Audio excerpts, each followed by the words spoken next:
Você já viu na última teleaula de física que temperatura dos corpos é o assunto da termodinâmica, a parte da física que você está estudando agora. E você também viu que quente e frio são palavras usadas para expressar uma sensação.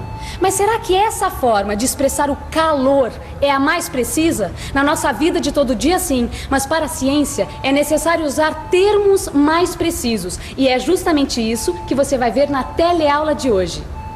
Na teleaula de hoje você vai estudar o calor e as suas unidades. Também vai conhecer o que é a capacidade térmica de um corpo e o que é o calor específico de uma substância. E agora preste muita atenção que a nossa teleaula de hoje está apenas começando.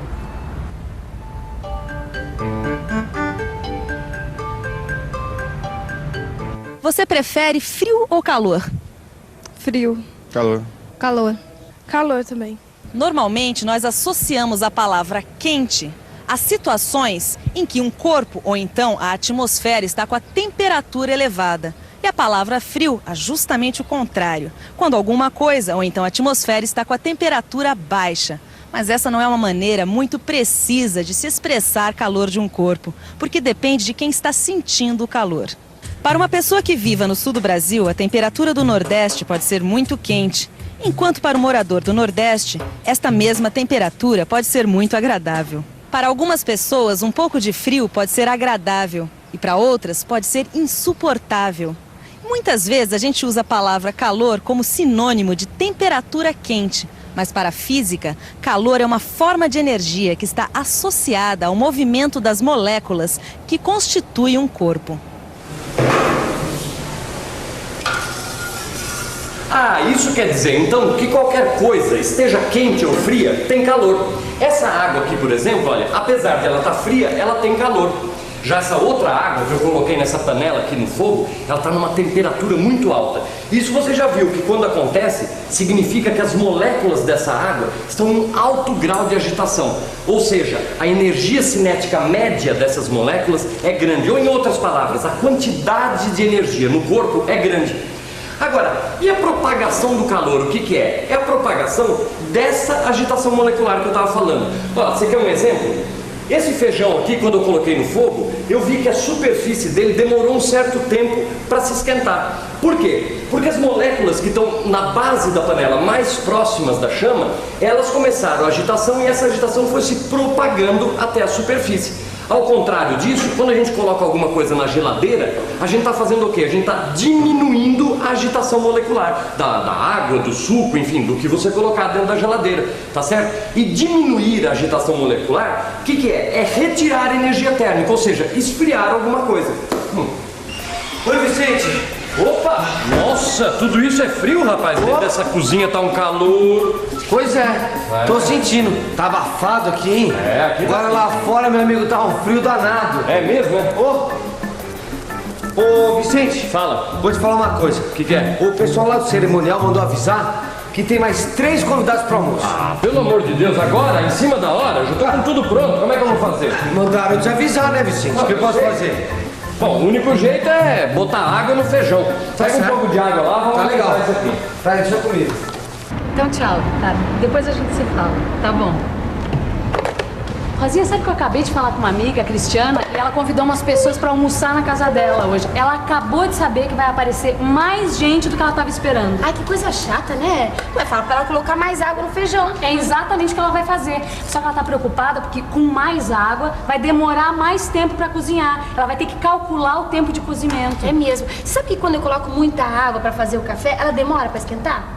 Mas, Maristela, a gente podia fazer essa experiência aqui. Isso mesmo, a gente podia provar se isso é verdade. Ah, eu já sei como. A gente pode pegar essas panelas e colocar numa panela 2 litros de água e na outra 1 litro de água. Aí nós colocamos as 2 panelas para esquentar pelo mesmo período de tempo. A panela que tem menos água deve ficar numa temperatura mais alta. Bom, legal, vamos fazer? Vamos. Mãos à obra. Tá bom.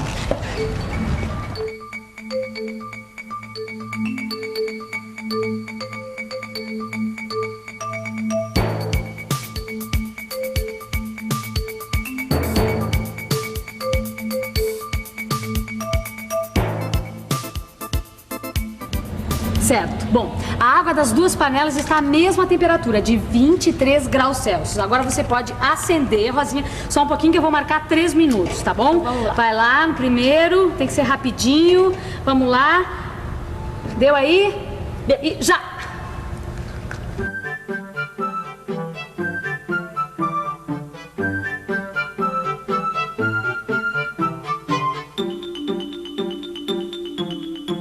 Três minutos. Vamos lá agora, Rosinha, nós vamos verificar. Bom, essa panela tem 1 litro de água. Ó, a água está a 53 graus Celsius, então variou 30 graus Celsius em 3 minutos. Isso. E essa panela aqui com 2 litros de água está agora com 38 graus Celsius. Isso significa que houve uma variação de 15 graus Celsius. Exatamente. Bom, com esses resultados, olha, ficou bem claro o conceito que representa a propriedade que os corpos têm de esquentar e esfriar. É a capacidade térmica. Como em 2 litros de água há muito mais moléculas do que em 1 litro, será necessária muito mais energia para aquecer todas as moléculas da panela de 2 litros. A capacidade de um corpo ser aquecido, isto é, a capacidade térmica, pode ser definida matematicamente assim. E é com essa equação C igual a ΔQ sobre ΔT que calculamos se um corpo precisa de muita ou pouca energia térmica para esquentar, ou quanta energia precisamos retirar do corpo para que ele esfrie. Então, a capacidade térmica é a quantidade de calor necessária para variar de 1 grau Celsius a temperatura de um corpo. Na nossa experiência, a panela com 2 litros de água teve um aumento de temperatura 2 vezes menor do que a da panela com 1 litro.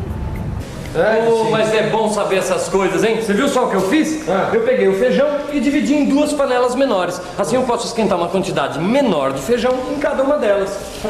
Mas como é que você sabe que foi dada a mesma quantidade de calor para as 2 panelas? Ué, se a chama do gás é constante e tem a mesma intensidade, então a quantidade de calor que está sendo transmitido pela chama para cada uma dessas 2 panelas é a mesma, né, Gil? O que você acha? Tudo bem, mas aí como é que você faz para calcular tudo isso, Vicente? Bom, eu sei que o calor é uma forma de energia, você também sabe, né? Claro. Eu podia até usar a unidade do sistema internacional, que é o Joule. Mas na verdade se convencionou usar uma outra unidade, que é a caloria, sendo que a gente sabe que uma caloria equivale a 4,18 joules. Então eu posso definir caloria como a quantidade de calor necessária para elevar em 1 grau Celsius 1 grama de água. Tá bom. Ó, então tá. Se uma caloria é a quantidade de calor necessária para elevar 1 grama de água em 1 grau Celsius, como é que será que você consegue calcular a quantidade de energia que você gastou nas panelas? Bom, aí eu vou ter que pensar um pouco. Vamos pensar um pouco. Bom, eu sei que a densidade da água é de 1 kg/litro. Então 1 litro de água tem uma massa de 1 kg, ou seja, 1000 gramas. Vamos imaginar que a variação da temperatura em 1 litro de água foi de 30 graus Celsius. Aí eu posso fazer o seguinte raciocínio. A capacidade térmica de 1 litro de água é a razão entre a quantidade de calor que este litro de água recebeu e a variação de temperatura correspondente. Se eu dividir a capacidade térmica pela massa de água, vou ter a quantidade de calor necessária para aumentar a temperatura de cada grama de água de 1 grau Celsius. E isto eu sei quanto vale. Uma caloria dividida por 1 grama de água a 1 grau Celsius vai ser igual à quantidade de calor cedida à água dividida pela variação da temperatura e pela massa de água. Assim podemos escrever deste modo. A quantidade de calor cedida à água é igual ao produto da massa de água vezes a variação de temperatura vezes 1 caloria por grama Celsius. Agora, é só substituir pelos valores que eu já tenho, ou seja, a massa de água e a variação de temperatura de água e calcular. Pronto! 30 quilocalorias. Esta foi a energia térmica cedida à panela com 1 litro de água. Haha, viu só? Conseguimos acabar em tempo e aumentar o feijão. Que beleza. Que maravilha, hein, rapaz? A gente acabou muito antes do que eu pensava. Viu só? Agora, ô Vicente, conta aqui pra mim, vai. Que mágica você fez? Fala pra mim. Não Pode tem falar. mágica nenhuma, meu querido. Sabe o que eu fiz? Além de dividir em 2 panelas menores o feijão, eu escolhi 2 panelas de cobre, que esquentam a comida muito mais rápido do que panelas de alumínio. Ah, viu só? Rapaz, Podemos esperto, hein? servir. Vamos servir. Poxa, como é que eu não pensei nisso antes? Panelas de cobre. É isso aí, eu tenho que dar essa dica pra Cristiana. Vai quer dizer então que panelas de materiais diferentes cozinham em tempos diferentes? Claro, Rosinha, isso acontece pela diferença de calor específico. Calor específico. Quer dizer então que cada substância tem seu calor específico? Claro, Rosinha. O calor específico é justamente uma propriedade específica de cada substância. Por exemplo, a água tem um calor específico, o alumínio tem outro, o cobre outro e assim por diante. Olha, no seu livro de estudos você vai encontrar uma tabela com os calores específicos de diversos materiais. Olha, dá para escrever a capacidade térmica em termos de calor específico deste modo. Assim, ó, calor específico é igual à capacidade térmica dividida pela massa do corpo. Eu tô entendendo. Quer dizer então que se a gente souber a quantidade de calor necessária para que 1 grama de uma substância aumente ou diminua de 1 grau Celsius em sua temperatura, a gente vai poder calcular a sua capacidade térmica se a gente também souber a sua massa. Em outras palavras, calor específico é a quantidade de calor necessária para que 1 grama de uma substância aumente sua temperatura de 1 grau Celsius. Dá pra gente calcular também o calor cedido ou retirado de um corpo se soubermos o valor da sua massa, do seu calor específico e da variação da temperatura. E o que ocorre na prática? As panelas de cobre e de alumínio têm a mesma massa, mas as panelas de cobre têm o calor específico menor, por isso esquentam mais rápido. Certo, com uma quantidade menor de calor, elas aumentam sua temperatura de modo mais rápido. Nossa, com essa conversa toda, Maristela, meu frio até passou, viu? Deixa eu passar essa dica pra Cristiana, só um pouquinho. A gente podia aproveitar e fazer uma boa revisão. E atenção, se liga aí que é hora da revisão. Na teleaula de hoje, você aprendeu que os conceitos de quente e frio não são precisos para expressar uma medida de temperatura. Aprendeu também que o calor é uma forma de energia e está relacionado à agitação molecular da matéria. Conheceu o conceito de capacidade térmica, que mede a quantidade de calor que deve ser fornecido ou retirado de um corpo para que sua temperatura aumente ou diminua de 1 grau Celsius. Conheceu também o conceito de calor específico, que mede a quantidade de calor necessária para aumentar ou diminuir de 1 grau Celsius a temperatura de 1 grama de uma substância. E esta é uma propriedade específica das substâncias. Lembre-se que é muito importante você acompanhar as aulas pela televisão, mas depois estudar pelo seu livro de física. Nele você vai encontrar exercícios e tabelas para aprofundar ainda mais os seus conhecimentos. Bons estudos e até a próxima teleaula.